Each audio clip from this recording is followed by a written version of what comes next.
আমরা বাংলাদেশ আরেকটি প্রদেশ করব শুধুমাত্র সনাতনীদের জন্য।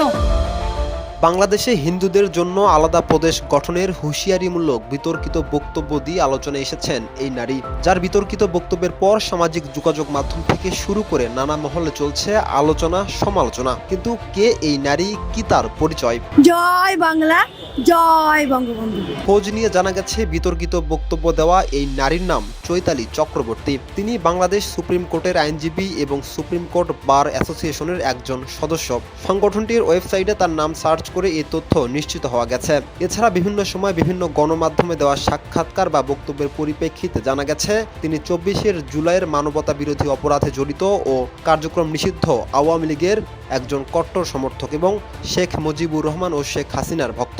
তিনি বিভিন্ন সময় জুলাইকে কটাক্ষ করে বক্তব্য দিয়েছেন। এর বাইরে তাকে বিভিন্ন সময় জামাত, শিবির, এনসিপি সহ জুলাই যোদ্ধাদেরকে নিয়েও অপ্রীতিকর বক্তব্য দিতেও দেখা গেছে। চলতি বছরের এপ্রিল মাসে জাতীয় প্রেস ক্লাবের সামনে দাঁড়িয়ে জয় বাংলা, জয় বঙ্গবন্ধু স্লোগান দিয়েছিলেন এই চৈতালি চক্রবর্তী।